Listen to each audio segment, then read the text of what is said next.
Ngayong araw, pag-uusapan po natin ang tungkol sa 2025 Annual Income Tax Return. Alam ko po no, na sa kabila po ng ating mga issue tungkol nga sa ating tax, minsan nadi-discourage na po tayo pero bilang isang responsableng mamamayan, kailangan po natin sumunod no, anuman ang sabihin na natin anuman ang nangyayari, pero bilang good citizen at syempre isang follower din ng ating Panginoon, 'di ba? We should submit to our government. Kaya ngayon po ay pag-uusapan natin ang tungkol sa pagbabalik ng ating mga tax o pagbabayad kasi alam niyo po, meron na lang po tayong deadline hanggang April 15, no, sa pagbabayad nito. At marami tayong pag-uusapan dito. Makakasama po natin ang as of today ang mismong Revenue Officer 3 ng BIR Zamboanga, Ma'am Joanne Halon. Ma'am, good morning po sa inyo. Welcome po sa ating program.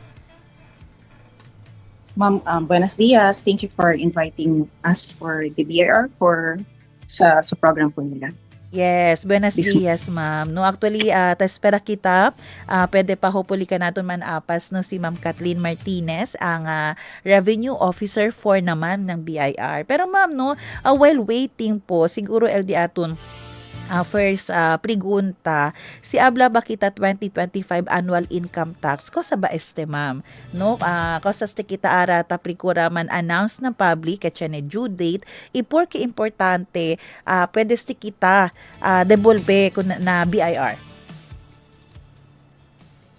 El 2025 annual income tax return is the tax on all income you earn during the taxable year of 2025. So kumbaga, annual reports ng mga taxpayer na submit na BIR, declaring their annual earnings and paying the correct taxes due on that.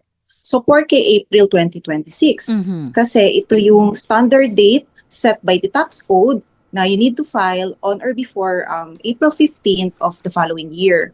So, simply stated, kumbaga income for taxable year 2025, it must be filed and paid on April 2026. So, ken el maga-obligaw man file ko neste, ma'am? Technically, ma'am, generally, all taxpayers na earn income are subject to income tax. Thus, required to file the annual income tax return. This includes business tax, business owners, self-employed individuals, including professionals like doctors, lawyers, online sellers, as well as partnerships and corporations. So for employees naman, ma'am, they are not required to file the annual income tax return if qualified sila for substituted filing. So, kosa basta substituted filing? So, it is a tax compliance procedure na hindi kailangan man file employees individually or personally their annual income tax return. Kumbaga si employer yael can file on their behalf through the withholding process. Kumbaga kinakaltas na sa sahod ng mga employees ang corresponding tax ni employer and nire-remit ito kay BIR. Ang pakilaya también el proseso, ma'am, si tan file kita el di aton income tax return. Ara kasi ma'am, we encourage taxpayers to file online. So siya kita mga like the eBIR offline package na downloadable lamang na di amon BIR website. So from there, they can access the returns, file online and generate the returns, and the payment, ma'am, is all to proceed sila to authorized agent banks over the counter. So actually we do not accept na kasi payment sa office, ma'am. Direct yan ng mga authorized agent banks. Okay. So kosa di aton mag-authorized agent banks, ma'am? Actually, I do not have the list, pero Accordayo or DBP, okay, BPI, PNB, pero selected lang din ang mga branches. Uno ali is the JS Alano Street, and Land Bank, main and KCC branch. Pero pwede syempre sila anda na opisina para man proseso, hindi lang CBL, Pago, LBIR office. Pwede ba kadakal, ma'am, or online yan lang gayon? Actually, ma'am, online niya gatle. Pero for those taxpayers na need assistance in filing their returns, pwede pwede din naman sila man-proceed na di amon office sa e-lounge facility. Siya na po inside assigned officer for that to assist them in filing their returns. So far, ma'am, no, before yung proceed na otro question, na dito yung observation, manadaya ba ara el ken tapaga or kailangan syempre kita man public announcement to encourage them. Kaya chene kasi ma'am, no mga last minute, chene tamen tas perera jalo lang chene penalty, alya lang yung proseso. Ma'am, no, parang common practice yagat sa daw Si. Pinoy na man file on the last date, but we discourage that kasi when you file ora-orada, ali kasi tan aberya system. So to avoid stress and avoid penalties, file before the deadline. So as early as now, man file ya sila. Kasi Chenebes ma'am, si tanutuhon to na last day na April 15, medyo mabigat siya sa system, no tan loading, maskin Yes. full bar pa el Parang wifi dito experience yo. kita system congestion. Pero for So, sometimes example that ma'am, mahirapan talaga sila na online. Kos ayuda pwede as el BIR. Si Tanti Piso sila man file online. Opo. Man visit lang sila BIR office, ma'am. Alya na e-lounge, na diamond e-lounge facility, EBIR, e-lounge facility. Kasi technical strong internet connection. So, alya, pwede sila man file mga returns. Okay, sige ma'am. No, I think nagtakiat ambing ka natun hunto, LD ato na Revenue Officer 4, si Ma'am Kathleen Martinez, ma'am. Hello po, good morning. Ay, opo. Maka nakamute po kayo, ma'am. Ayan. So, muli po, no, kasama po natin ngayon sa ating pag-usapan natin ng ating mga tauhan mula po sa BIR. Ma'am, muli po, good morning. Buenos dias, ma'am. Good morning. Ayan, buenos dias po. So, Good morning, Ma'am Joanne. Morning, Ma'am Kat. Ayan. Sige po. So, eto nga po, sino pong pwedeng makasagot po kaya nito? Meron po kasi nagsasabi, nagbabayad na ako ng VAT sa binibili ko, bakit may income tax pa? Kasi ba di aton explanation, aki ma'am? Yes. Yes, ma'am. See. Bale, income tax and VAT are two different taxes. So baka sila, doble-doble agad yung taxes ta paga. Si, para entende lang sila, VAT is pass on VAT. Bale, for example, ese tax ta paga kita, na every commodity kita ta kompra. Bale, embedded ya sa ma'am na presyo. Kasi kita presyo tamira ali na stante, and dapat entraw kel embedded. And then, income tax, tax kita tapaga na every income earned. So, si Chene kita mataresibi sweldo, pati Chene na benda kita. So, if we are into business, Chene kita yan earn, alya. We are obliged to pay the corresponding tax. Okay. Ang pa, ma'am, LD friends, see. Ayan. So, yan po yung pinagkaiba. Chinatamin, ma'am, baka taprigunta, saan nga ba napupunta ang pera ko pag nagbabayad ng income tax? Yes, ma'am. On the base taginda mga taxes. So, todo sa mga taxes na tapaga sila, it goes straight to the National Treasury. And then, di ba ma'am, chene daton gobyerno ta se tan enact sila General Appropriations Act every year. Mga fundings, alya sa taginda mga ta-collecta kita taxes like for public services, we have to government hospitals, schools, mga social assistances like sa mga taresibi daton mga constituents, mga na DSWD, ma'am, mga ayuda, alisa ma'am, and then mga infrastructures di aton, roads, na bridges, mga daara kita mga projects, mga bypass roads, and then na peace and order, siya na sila. Mga sweldo daw di aton mga police officers, mga disaster prone areas, ba? Siya sa mga disaster response teams. And then na government operations like mga salaries natin mga teachers, mga doctors, and mga other public servants. So Mhm. alis sa Ma'am Tagindel daton mga taxes. Ayan. Pero na mismo taxpayer, ma'am, makatan comply paga. Tiyan na ba también sa ayuda kanila? Sita dali, sita tiyan, I mean, sitan income tax return sila. Kasatutan min Ma'am Opo. El. Paano po nakakatulong ang pagiging tax compliant ng isang negosyo, no, para mas lumago po yung ekonomiya niya? Like personally or kasa lang ba el advantage para Conele, ma'am? Actually, Ma'am, para ko nele, si tax compliant ele, tan file ele, el return on time, and tapagale on time, and tan pay ele, el correct taxes, tan avoid ele, akal mga hassle like man disturbo pa ko nele el BIR na audit. So si compliant to, you pay the right taxes, we have no reason to subject you to audit. Mm.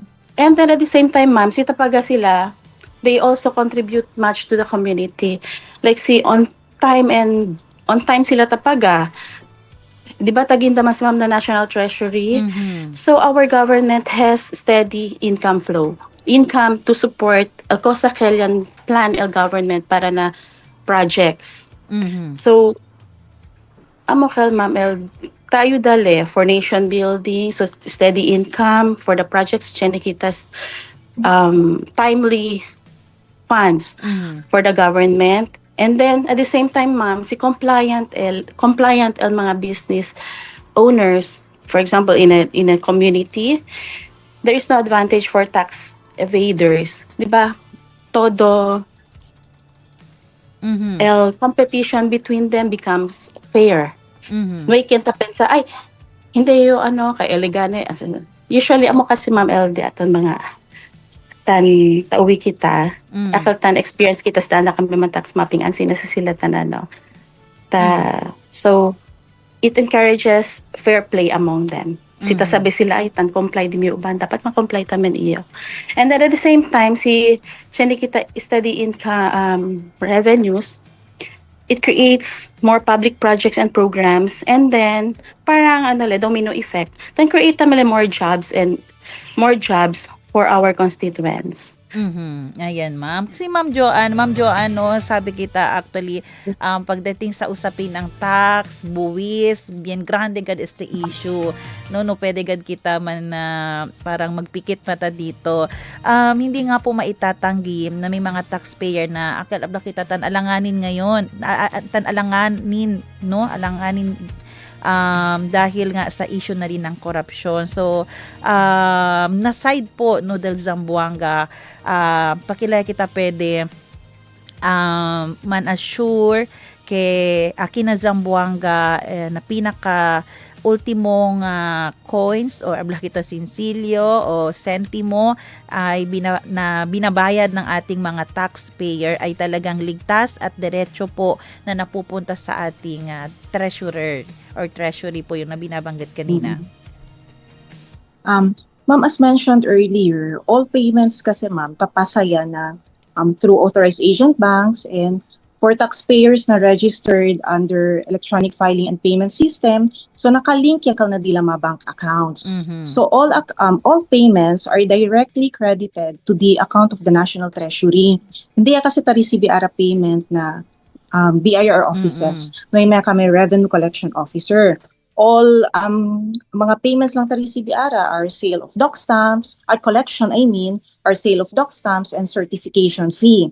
So other than that, todo through banks and online banking. So rest assured na todo payments de ustedes are directly nga credited na National Treasury. Mhm. And si DBM niya sa later, man-alat, download el funds to different implementing agencies. Mhm. And regularly, the among collection sections, regularly check kasi agad sila ma'am if filed returns versus payments. Mhm. So sabi sa kami, if siya na mga returns na pwede man proceed to payment. So from that, taxpayers will be notified.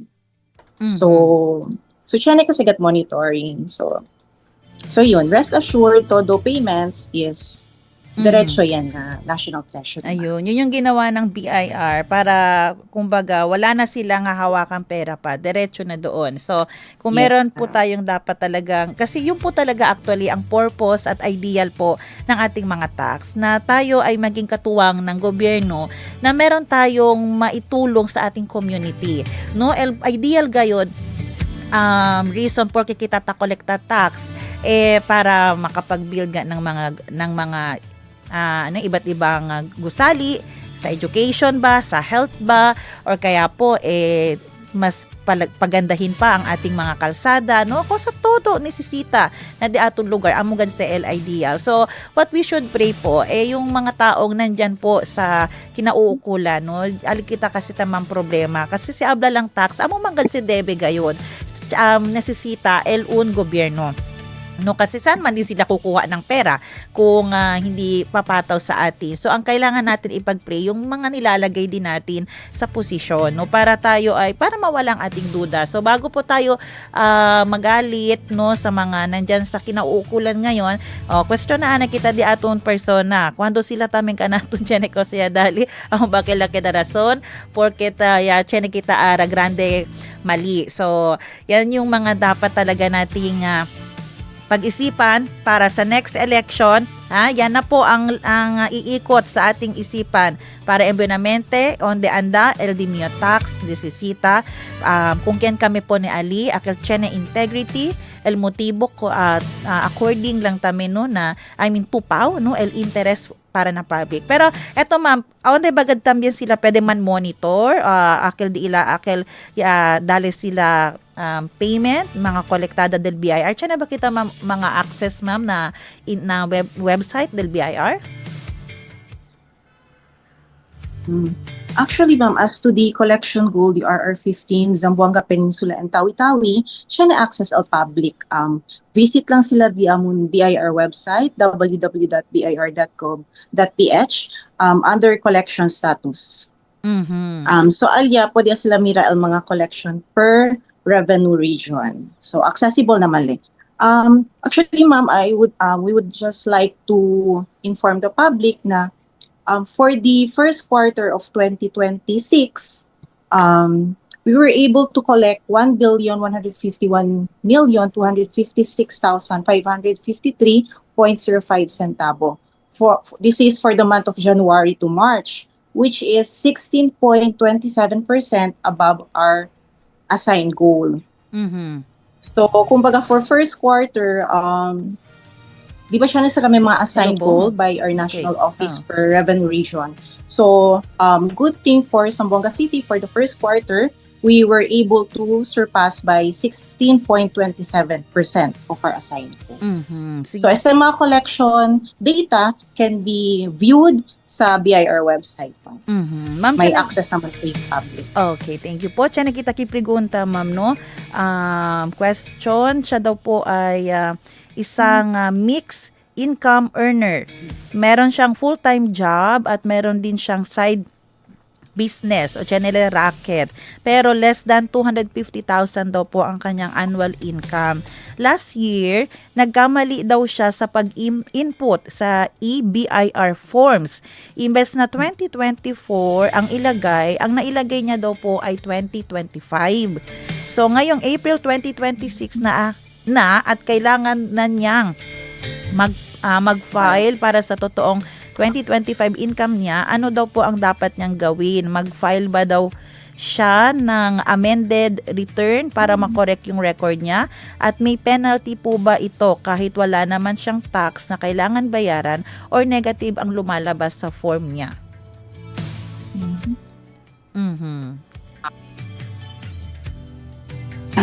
Yun po yung ma'am. May tanong po tayo. Paano po ba? Nagkamali daw siya, ma'am. Imbes na 2024, 2025 daw ang nalagay niya last year.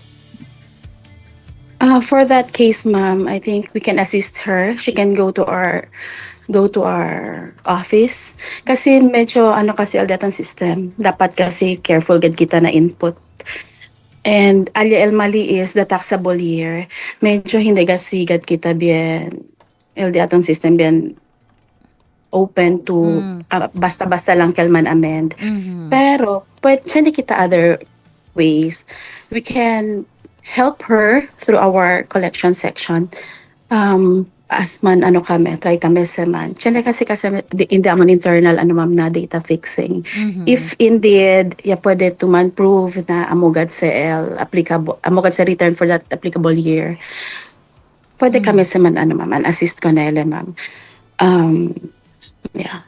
Mhm. So yung tanong niya din Kasi yes po, sige po ma'am. as to a penalty ma'am, Opo.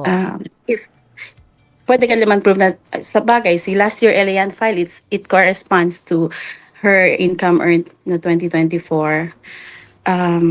Baka pwede kami man man ask for approval for the lowering or canceling the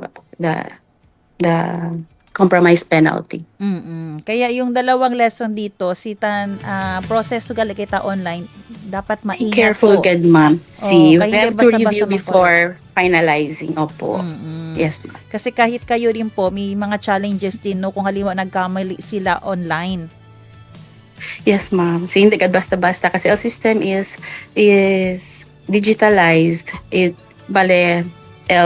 Monitoring is talya na national office di amon. So medyo difícil gad. If in case siya ng mga mali. Sige. Meron ba din tayo tao, ma'am, sa BIR na like, doon na lang sila mag-approach? Halimbawa, may mga, po tayo, yung hindi masyadong techie, siya na ba kita table para, ma'am, pakilabas ko sa baki debe man answer? Yes, ma'am. See, Bale El Diamond e-launch facility is open kay ma'am. Actually, alagad taan dahil mga di aton mga taxpayers, akal mga nuay available equipment at home. Siya na kami ma'am e-launch facility, siya na kami computer units and with printers. Si necesita sila help na filing, sila ma'am pwede anda. Pero pakilala también kita pwede ayuda kanila, ma'am, para hindi sila Kaya tamen ma'am, assist ma'am in charge tan assist. Especially for first timers, tan assist sila kilaya man fill up ang mga forms. Okay. Ma'am, ano naman ang mga karapatan ng isang taxpayer kung sa tingin niya ay hindi tamang assessment sa kanya? May due process po ba silang pwedeng asahan? Ma'am, for every assessment cases kasi di amon, ma'am, taxpayer are duly informed of the assessments, tadali kami details of discrepancies, and backed up with legal basis. So if they think na hindi tama assessment, they are always welcome naman to present their side, ma'am, and they are given the opportunity to submit written explanation, supporting documents, and documentary evidences to refute or clarify the assessment. So definitely, siya na due process. Hindi naman basta-basta, ma'am, na dali kami assessment, it will become final and executory. So siya na sa mga time frame, and they have the right to protest later within certain period. So hindi naman direct na final and executory. Kasi gigat kita na proseso, ma'am. Okay. See, basta as long as siya na sila mga documents to prove na the amount assessment is hindi tama, pwede gad kita ma'am, open kita alya. Ano po yung protocol, ma'am? Kasal protocol. Kay Channel Otro, ma'am, tandiretso na PNP, na police. Ano yung protocol mo na, ma'am? Bale, for every assessment notice kami tadali, siya na sila given time and period where when they should come to us. Actually, hindi mga kita pwede 1 year na di aton usual ma'am kasi by tasigigad dia. Pero chenegad ma'am, usually mga 5 to 10 days or chenegad mga depende kasi na notice ma'am. Notice naman tan alaw contigo dali 15 days. Yeah. Chenegad kita due process, hindi kita set up pwede Ayan. So, kailangan lang po, sundin muna natin yung due process. Kung talagang nagdududa kayo na may pagkakamali, hindi naman din mga perfect po lagi. We give the taxpayers the time, ma'am. Yes, opo. And then siya na best po, request sila for extension of time, sino pa sila pwede man gather mga documents. tan alaw tamen kel kami ma'am. Si tan Okay. request sila. Ayan. They should just make it through a formal letter. Di kita pidisek kita approval na di aton higher ups. Okay. Ayan. Oras po natin 8:28, ma'am. Lastly po, ano po ang inyong mensahe sa ating mga tagapakinig? Especially next week na po, no? Wednesday na po yung huling pag-file po nila ng kanilang income tax return. Sige po. Si Ma'am Joanne, then Ma'am Kathleen. So, to our tax-paying public, since approaching niya April 15, which is the deadline for filing the annual income tax return, so we encourage all taxpayers to file their annual income tax and pay the corresponding taxes on time. So, your timely and correct tax payment is a vital contribution to the continuity of public services and national development. So, tatandaan po natin na tax is not just an obligation. It is a responsibility that fills up with pride as partners in nation building. So, yun, ma'am. Ma'am Kathleen. So, yes, ma'am. Pale, como habla si Ma'am Joanne, it is our obligation. So, please do not forget. Actually, amon, siguro ma'am, yan, ano agad ang mga hente, baka, mira sila, pimanadagat ko mga reels from BIR, from different regions, from different districts, kasi amo gayod order di amon commissioner to maximize our campaign na man file and pay gad sila la mga taxes on or before April 15 to avoid hassle. And then ma'am, we would just like to remind or announce to everyone na open kami this coming Saturday to extend our assistance to our taxpayers. And also we created a taxpayer assistance center at the KCC Mall. So open kalele alya ma'am this Saturday and until na 15. Ayan. So, wala pala kayong happy long weekend. Wala po, ma'am. Trabaha gali Sir, ustedes. Maskin arat at trabaha. Ayan po sa ating mga tagapakinig, bago po tayo magtapos, alam ko po, no, lahat tayo nabibigatan na at minsan ayaw na talaga natin magbayad ng tax dahil naman din sa katotohanan na marami po talaga ang issue. Pero bilang isang mamamayan at bilang tayo ay sumusunod nga sa batas natin, kailangan po natin ibigay ito. Dolakal ba naon pamilya? Tiyanabes sa mampelyahan, tiyanabes tiyan issue, pero tiyan ito obligasyon as breadwinner, as ate, as kuya, mang-contribute para mag-continue. Ang kailangan natin ayusin dito, hindi po yung pagbabayad ng tax natin, pero yung mga tao mismo. Yun ang kailangan mag-transform. Dahil sila din ang mga may problema kung bakit hindi nagagamit ng maayos. Kaya patuloy po natin ipanalangin ang ating gobyerno, ang ating mga nasa politics, no, ang mga nasa kinauukulan ngayon. Kailangan po natin na ipanalangin sila lalo na magkaroon ng totoong life transformation dahil walang mali sa pagbabayad ng tax. May mali po doon sa sino ang gumagawa ng anomalya dyan. Kaya po, maging masunurin pa rin po tayo at kung may mga good news man, dahil pinag-uusapan na rin yung mga excise tax, yung mga VAT, okay din po yung pagganon. Ayan, muli maraming salamat po sa mga naging guest natin ngayon. Ma'am Kathleen Martinez, Revenue Officer 4 and Ma'am Joanne Halon, Revenue Officer 3 ng BIR. God bless you po, ma'am, hanggang sa susunod po.